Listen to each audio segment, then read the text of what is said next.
അപ്പൊ ഞാൻ തന്നെയാണ് കാര്യം പറയാണ്. ആരെന്നലാടാ നീന്? അത് ഞാൻ അറിയണേ ഒന്ന് ഒപ്പം പഠിച്ചതാണ്, ഒന്ന് യൂട്യൂബില് വന്നിട്ട് പരിചയ കൂട്ടുകാർക്ക്. പാണ്ടിക്കാട് സ്കൂളില് ഒപ്പം പഠിച്ചതാണ്, ഒന്ന് മരാട്ട പഠിക്കാൻ ഓളം പേരാ. അപ്പൊ ഓരോ വീഡിയോ ഇന്നലെ ഞാൻ കണ്ടു. അതൊക്കെ ശരിയാണ്, അങ്ങനെ പലരും വന്നിരുന്നു. നിങ്ങൾ കേട്ടില്ല ഇപ്പോൾ ലൈലാത്ത അത് മലപ്പുറം കിച്ചൺ എന്ന പേരിൽ വ്ളോഗ് നടത്തുന്ന ആ ലൈലാത്തയെ കുറിച്ചാണ്. ഇപ്പോൾ ലൈലാത്തയുടെ കുറേ ആങ്ങളമാരുണ്ട്. അത് പ്രധാനമായിട്ടും ആലി എന്ന് പറയുന്ന ഒരു ചെറിയ യൂട്യൂബറാണ്. അദ്ദേഹം പറയുന്ന വാക്കുകളാണ് ഇപ്പം നിങ്ങൾ ഈ കേട്ടത്. അതിൽ ശക്തിമത്തായിട്ട് തന്നെയാണ് യഥാർത്ഥത്തിൽ സ്വന്തം പെങ്ങളോട് വളരെ മാന്യമായ രീതിയിൽ ആ ആങ്ങളെ പറയുന്നുണ്ട്. ഞാൻ യഥാർത്ഥത്തിൽ യൂട്യൂബിനോട് ഞാനങ്ങനെ യൂട്യൂബൊന്നും ചെയ്യുന്നില്ല, ഞാനങ്ങനെ ഒരു യൂട്യൂബറല്ല, ഒരു ചെറിയ യൂട്യൂബറാണ്. പക്ഷേ എനിക്കതിനോടൊന്നും വലിയ താല്പര്യവുമില്ല.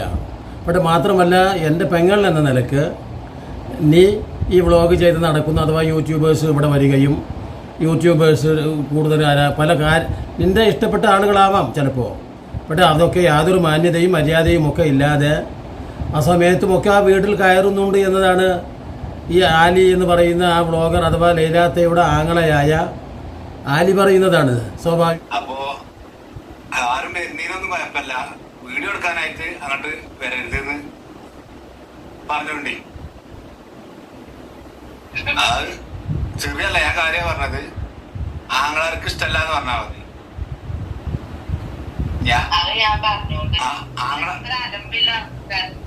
ഓരലമ്പുണ്ടോ അല്ലേ എന്നല്ല, ഓരോ വളരെ ഡീസന്റ് ആണ്, ഓരോ മോശം ആൾക്കാരാണെന്ന് ഞാൻ പറഞ്ഞിട്ടില്ല. സ്വാഭാവികമായിട്ടും അത് ഒരു രക്ഷിതാവിൻ്റെ സ്ഥാനത്ത് നിന്നുകൊണ്ട് സാധാരണ അങ്ങനെ തന്നെയാണല്ലോ.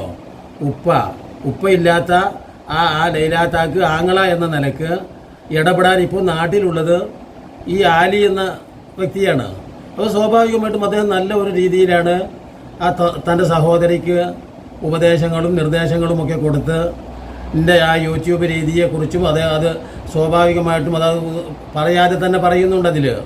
കാരണം നീ ഇങ്ങനെ യൂട്യൂബുമായി ബന്ധപ്പെട്ട് മുന്നോട്ട് പോവുക എന്നത് ഗുണകരമായ ഒരു കാര്യമല്ല എന്ന് ലൈലാത്തയോട് പറയാതെ പറയുകയാണ് യഥാർത്ഥത്തിൽ ആലി ചെയ്യുന്നത്. പക്ഷേ അതിനെ ഒന്നും തന്നെ ലൈലാത്ത പരിഗണിക്കുന്നില്ല. ലൈലാത്ത ആ വ്ളോഗുമായിട്ട് തന്നെയാണ് മുന്നോട്ട് പോകുന്നത്. എന്തോ അല്ലാഹു ആലം, എനിക്ക് തോന്നുന്നു ആ നല്ല വരുമാനമാണ് യഥാർത്ഥത്തിൽ. ഇപ്പോൾ ശരാശരി ഒരു വ്ളോഗൊക്കെ ചെയ്തിരുന്ന ലൈലാത്ത ഇപ്പോൾ അനുദിനം 2 വ്ളോഗുകളൊക്കെ ചെയ്യുന്നുണ്ട്. എല്ലാ വ്ളോഗുകളും നല്ല റീച്ചാകുന്നുണ്ട്. എന്താ മുത്തുമണികളെ വളരെ ഇത് മാത്രമേ പറയുന്നുള്ളൂ, അല്ലാതെ അതിൽ കണ്ടൻറ്റുകളായിട്ട് നമുക്ക് ഞാനൊന്നും കണ്ടില്ല കണ്ടൻറ്റുകൾ എന്ന നിലക്ക്. കാരണം ഞാൻ ഇന്ന് എന്താ ചെയ്യുന്നത്, ഞാൻ എൻ്റെ മുത്തുമണികളെ എൻ്റെ മറ്റേ എന്തെന്നാ പറയുക, ഞാൻ നിങ്ങൾക്ക് തിരിയോ, ഞാനിപ്പോൾ ഇന്നലെ എൻ്റെ മോളെ അടുത്ത് പോവാൻ നിന്നതാണ്, എന്നിട്ടോ പിന്നെ എനിക്ക് പോവാൻ പറ്റിയില്ല. പിന്നെ ഞാൻ നിങ്ങളോടൊരു കാര്യം പറഞ്ഞാൽ നിങ്ങളത് വിശ്വസിക്കുമോ? ഞാൻ എൻ്റെ മാപ്പിളിൻ്റെ അടുത്ത് പോവാത്തത് ഇന്ന കാര്യമാണ്. കാരണം എന്താണ്, അതാണ് ഇതാണ്, അതായത് മറ്റതാണ് മറിച്ചതാണ്. പിന്നെ മുത്തുമണികളെ നിങ്ങൾ കേട്ടില്ലേ, എനിക്കിപ്പോൾ തീരെ വയ്യ, എൻ്റെ തല വേദന അപ്പുറത്തുണ്ട്, ഇപ്പുറത്തിൻ്റെ ഈ മേല് വേദന, എൻ്റെ ഈ കാല് കടച്ചിൽ, കൈ കടച്ചിൽ. പിന്നെ യൂട്യൂബ് ഒന്നും ഞാനങ്ങനെ നിർത്തണം എന്ന് തന്നെയാണ് വിചാരിക്കണത്. പിന്നെ എനിക്ക് എല്ലാവരോടും മുത്തുമണികളെ നിങ്ങളോട് പറയാനുള്ളത് എന്താണെന്ന് പറഞ്ഞാൽ, നിങ്ങൾ എല്ലാവരും സ്വന്തം കാലിൽ നിൽക്കാൻ കഴിവുണ്ടാവണം. അതായത് അതിനെന്ത് വേണം, ഞാൻ അങ്ങനെ സ്വന്തം കാലിൽ നിൽക്കാൻ നോക്കിയതാണ്, എന്നിട്ടോ എൻ്റെ അടുത്ത് കുറേ പൈസ ഉണ്ടായിന്ന്, എന്നിട്ടോ ഞാൻ ആ പൈസ ഒന്നും എൻ്റെ അടുത്ത് ഇപ്പോൾ കാണണില്ല മുത്തുമണികളെ. കാരണം പെണ്ണുങ്ങളാണ്, പെണ്ണുങ്ങൾക്ക് കാശ് എത്ര കിട്ടിയാലും കാര്യമില്ല, അവർക്കത് ചിലവാക്കുന്നതിന് യാതൊരു ഓർഡറുമില്ല. അതുകൊണ്ടാണ് അവർ എത്ര കോടിക്കണക്കിൽ കിട്ടിയാലും പുരുഷൻ ചിലവഴിക്കുന്നത് പോലെ അല്ല സ്ത്രീ ചിലവഴിക്കുക എന്ന് പറഞ്ഞാൽ. അത് ആ സ്ത്രീയുടെ സ്വന്തം വസ്തുവായാലും അതല്ല സ്ത്രീയുടെ ബിസിനസ് ചെയ്ത് സ്ത്രീ ഉണ്ടാക്കിയതായാലും, ഇനി ആ പെണ്ണിന് ഉപ്പാൻ്റെതോ ഉമ്മാൻ്റെതോ ആങ്ങളമാരതോ എന്തെങ്കിലും അവകാശം അനന്തരമായിട്ട് കിട്ടിവരുന്ന സംഗതികളുണ്ടാകും, വഹകളുണ്ടാകും. മാപ്പ കൊടുത്തുള്ള സ്വർണം ഉണ്ടാവാം, ചിലപ്പോൾ 50 പവൻ ഉണ്ടാകാം, 100 പവനുണ്ടാവാം, പഴയ പെണ്ണുങ്ങൾക്കൊക്കെ അങ്ങനെ കൊടുക്കാറുണ്ട്. അപ്പോൾ എന്ത് കൊടുത്താലും ശരി, ഇവരുടെ കയ്യിൽ എന്തുകൊണ്ടാണ് ഈ കുടുംബത്തിൻ്റെ കൈകാര്യങ്ങൾ ഏൽപ്പിക്കരുത് എന്ന് പരിശുദ്ധ ഖുർആനിൽ 1400 കൊല്ലങ്ങൾക്ക് മുമ്പ് പറഞ്ഞത് അവരെ 2ാം സ്ഥാനത്ത് നിർത്തിക്കൊണ്ടല്ല, മറിച്ച് സാധാരണ രീതിയിൽ സ്ത്രീകൾക്ക് ഈ സാമ്പത്തികമായിട്ട് ചിലവഴിക്കുന്ന കാര്യത്തിൽ അഥവാ കുടുംബത്തിൻ്റെ ധനകാര്യ വകുപ്പ് കൈകാര്യം ചെയ്യാൻ സ്ത്രീകളെ സംബന്ധിച്ചിടത്തോളം കഴിയാതെ വരും. അപ്പോൾ ചോദിക്കും, നമ്മളെ നാട്ടിലുള്ള മന്ത്രിമാരില്ലേ, നമ്മളെ നാട്ടിൽ തന്നെ എന്താ മന്ത്രിമാർ പോലെ നിങ്ങളറിയുന്നില്ലേ? ധനകാര്യം ചെലവ് ചെയ്യുന്ന ആണായ മന്ത്രിക്ക് പോലും എല്ലാം നഷ്ടത്തിലാണ്. കുത്തുപാള എടുത്തുകൊണ്ടാണ് നമ്മുടെ ഭരണകൂടങ്ങൾ പോലും ഇരിക്കുന്നത്, അതാണായാലും പെണ്ണായാലും. അപ്പോൾ ഈ പെണ്ണാകുമ്പോൾ എന്താണ്, സ്വാഭാവികമായിട്ടും അവൾ അധ്വാനിച്ചുണ്ടാക്കിയതാണെങ്കിൽ പോലും, ഇപ്പോൾ ഞങ്ങളുടെയൊക്കെ ഭാഗങ്ങളിൽ ചില റിട്ടയേർഡ് ടീച്ചർമാരുണ്ട്, അവരുടെ ഭർത്താവിൻ്റെ പെൻഷനും അവർക്ക് കിട്ടുന്നുണ്ട്, കുടുംബത്തിലെ 2-3 മക്കളുമുണ്ട്, അവരൊക്കെ അധ്വാനിച്ച് കൊണ്ടുവരുന്നതുമുണ്ട്. പക്ഷേ ഈ സ്ത്രീ ഒരു പോക്കാണ്ട് പോകും പെൻഷൻ വാങ്ങാൻ. എന്നിട്ടോ അതിൽ പല സാധനം, കിട്ടിയ സാധനം അതും ഇതുമൊക്കെ വാങ്ങിയിട്ട് ആ പാത്രത്തിലിട്ട് നിറച്ച് കൊണ്ടുവരും. എന്നിട്ടോ പിന്നെ ആ പിറ്റത്തെ മാസം പെൻഷൻ കിട്ടാനാകുന്നതിന് മുമ്പ് തന്നെ ആ സ്ത്രീ നമ്മളുടെ വീടുകളിലൊക്കെ വരും. എന്തിന്? ഒരു 500 രൂപ തരുമോ, ഒരു 1000 ഉറുപ്പ്യ തരുമോ, ഞാൻ എൻ്റെ പെൻഷൻ കിട്ടിയിട്ട് തരാം. അപ്പോൾ എന്താണ് താത്ത നിങ്ങൾക്ക് ഇത്ര വലിയ ചിലവ്?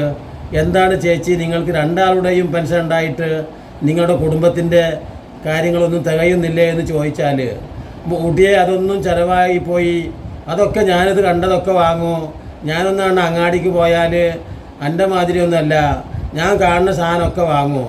അങ്ങനെ ഞാനൊരു 3-4 പ്രാവശ്യമോ, നമ്മുടെ നാട്ടിൽ തിരൂർ എന്ന് പറയുന്ന സ്ഥലമുണ്ട്, അതാണ് വലിയ ടൗണ്. അപ്പോൾ ഞാനൊരു 3-4 പ്രാവശ്യം തിരൂർ എന്ന് പറഞ്ഞ ടൗണിൽ പോകും. പിന്നെ എൻ്റെ പ്രദേശത്തുള്ള ആ ടൗണിലും പോകും. പിന്നെ ഏതെങ്കിലും കൊട്ടക്കാരി എന്തെങ്കിലും സാധനങ്ങളുമായിട്ട് വന്നാലോ അതൊക്കെ വാങ്ങും. ഒന്നും വേണ്ട എന്ന് പറയില്ല. എന്തു സാധനമാണ് ഇഷ്ടം പോലെ പെരയിലുണ്ടെങ്കിലും ആ ഉള്ള സാധനം തന്നെ വീണ്ടും വാങ്ങും. ഗൾഫിൽ നിന്ന് മകൻ കൊണ്ടുവന്ന് വന്ന സാധനമുണ്ടെങ്കിലും അതുപോലെ തന്നെ പല സാധനം ഇഷ്ടം പോലെ വീട്ടിലുണ്ടെങ്കിലും അതാണ് ഇപ്പോൾ വസ്ത്രമാണ് പ്രധാനം. കുട്ടികൾക്ക് കൊടുക്കും, പേരക്കുട്ടികൾക്ക് കൊടുക്കും, ആ സ്ത്രീക്ക് തന്നെ എടുക്കും. ഇങ്ങനെ അതും ഏറ്റവും വില കൂടിയ ട്രെൻഡ്, അഥവാ കാണാൻ അത്ര വലിയ കൗതുകമൊന്നുമുള്ള വസ്ത്രമാവണമെന്നൊന്നുമില്ല, മറിച്ച് എത്രത്തോളം വില കൂടുതലുണ്ടാ. ഞാനിങ്ങനെ അത്ഭുതം തോന്നി. ഒരു ദിവസം ഒരു മാറാപ്പുമായി പോകുന്ന ഒരു തുണിക്കച്ചവടക്കാരൻ അയാളെ വിളിച്ചു വരുത്തി. അപ്പോൾ ഈ സ്ത്രീ എൻ്റെ വീട്ടിലാണുള്ളത്. അപ്പോൾ അതൊക്കെ അയാൾ അവിടെ ഇറക്കി വെച്ചു, ഒക്കെ വെതറി കൊടുത്തു. അങ്ങനെ അതിൽ നിന്ന് ഇതെന്താ വില, ഇതെന്താ വില, ഇതെന്താ വില എന്ന് ചോദിച്ചു. അപ്പോൾ ആ സ്ത്രീ അയാൾ പറഞ്ഞുകൊണ്ടിരിക്കുന്നുണ്ട്, ഇത് 300 ഉറുപ്പ്യ, അത് 400 ഉറുപ്പ്യ, ഇത് 800 ഉറുപ്പ്യ. അപ്പോൾ ആ സ്ത്രീക്ക് അതിൽ 800 ഉറുപ്പ്യ, ആ 800 ഉറുപ്പ്യൻ്റെ കൂടുതൽ വാങ്ങിയാണ്. അപ്പോൾ ഞാൻ പറഞ്ഞു കൊടുത്തു, താത്ത ഇതല്ലേ ആ 800 ഉറുപ്പ്യൻ്റെക്കായും നല്ല സാധനം. പക്ഷേ അത് സ്വീകാര്യമല്ല, മറിച്ച് തോനെ പൈസ ഉള്ള സാധനം, അതാണ് വില മൂല്യമുള്ളത്. അതിന് ക്വാളിറ്റി ഉണ്ടോ എന്നൊന്നും നോക്കിയിട്ടല്ല, എത്രയാണോ ഈ വിൽപ്പനക്കാരൻ കൂടുതൽ വില പറയുന്ന സാധനം, ആ സാധനം മതി എനിക്ക് എന്ന് പറയുകയാണ്. അപ്പോൾ എന്താ വെച്ചാൽ ഈ 2 ആളുടെ പെൻഷൻ ഉണ്ടല്ലോ, അപ്പോൾ അത് എങ്ങനെയെങ്കിലും പിറ്റത്തെ മാസം ആകുമ്പോൾ ഇതിന് തീർക്കണം. അതുപോലെ തന്നെ വീട്ടിൽ ഭയങ്കര ദൂർത്തായിട്ടുള്ള ചിലവ്. അപ്പം ഞാൻ പറഞ്ഞു വന്നത്, ഒരിക്കലും പുരുഷനെ പോലെ അല്ല സ്ത്രീ.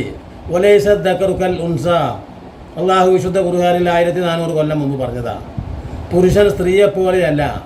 എന്തു കാര്യത്തിൽ? ധനകാര്യത്തിൻ്റെ ചുമതല ഏൽപ്പിക്കപ്പെടലും അതോടൊപ്പം തന്നെ കുടുംബത്തിൻ്റെ നേതൃത്വം ഏറ്റെടുക്കലും സമുദായത്തിൻ്റെ നേതൃത്വം ഏറ്റെടുക്കലും എന്തു കാര്യത്തിലായാലും അത് പുരുഷനെ പോലെ ഒരിക്കലും സ്ത്രീ ആവില്ല. എന്തുകൊണ്ടാണ്? അവരെ 2ാം സ്ഥാനത്തേക്ക് നിർത്തിയതല്ല, മറിച്ച് അവരെ സംബന്ധിച്ചിടത്തോളം ഈ സാമ്പത്തികമായിട്ട് ഇന്ന് കാണുന്ന പുരുഷന്മാർ അങ്ങനെ തന്നെ ആയി മാറിയിട്ടുണ്ട്, അത് വേറെ കഥ.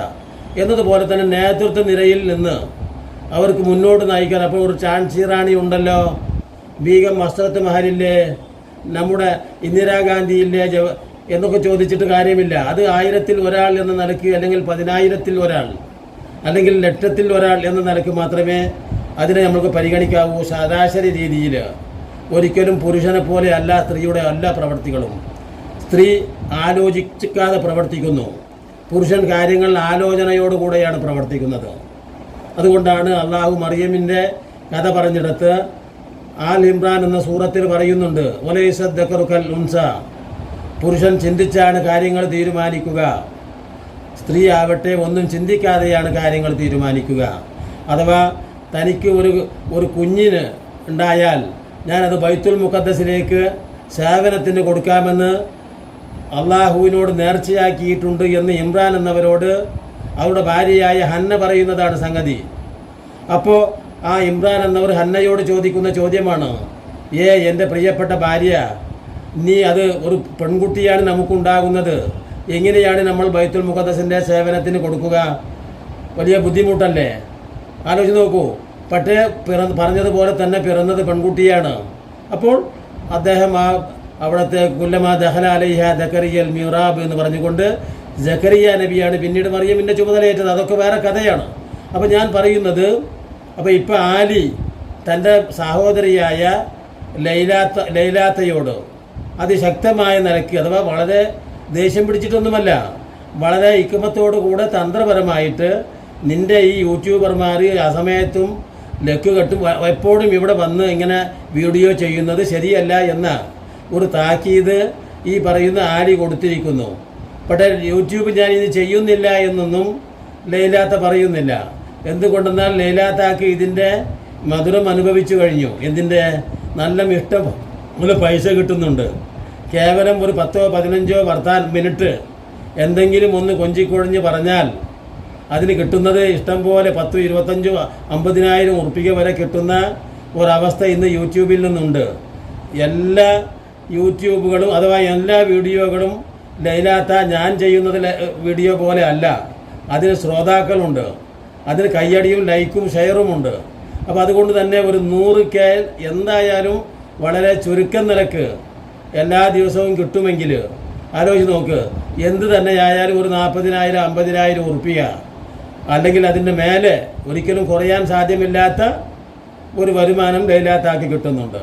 അതുകൊണ്ട് തന്നെ ലൈലാത്തയെ ഇനി ആര് പേടിപ്പിച്ചാലും, ഭർത്താവ് പേടിപ്പിച്ചാലും, ആങ്ങളെ പേടിപ്പിച്ചാലും, മക്കൾ പേടിപ്പിച്ചാലും, സമൂഹം പേടിപ്പിച്ചാലും ഒരിക്കലും ലൈലാത്താക്ക് ഈ യൂട്യൂബിൽ നിന്ന്, അതാണ് എനിക്ക് യൂട്യൂബ് കൊണ്ടല്ല എനിക്ക് പ്രശ്നമൊന്നും മക്കളെ, മുത്തുമണികളെ, എനിക്ക് യൂട്യൂബ് കണ്ട് ഒരു പ്രശ്നവും ഉണ്ടായിട്ടില്ല മക്കളെ. യൂട്യൂബ് എനിക്ക് നന്മ മാത്രമാണ്, യൂട്യൂബ് എനിക്ക് സന്തോഷമേ തന്നിട്ടുള്ളൂ എന്നൊക്കെ ഈ ലൈലാത്ത തൻ്റെ വ്ളോഗുകളിൽ പറയുന്നുണ്ട്. അത് വേറെ കഥ. ഇൻഷാ അല്ലാ അത് നമുക്ക് പിന്നീട് ഒരു വിഷയം ചർച്ച ചെയ്യുമ്പോൾ ആ വ്ളോഗ് വിശദമായിട്ട് പറയാമെന്ന് പ്രത്യാശിച്ചുകൊണ്ട് ഞാൻ എൻ്റെ വാക്കുകൾ നിർത്തുന്നു. ഇനിയും നല്ല നല്ല വീഡിയോകളുമായി നിങ്ങളെ കണ്ടുമുട്ടുന്നത് വരെ നിങ്ങൾക്ക് നന്ദി.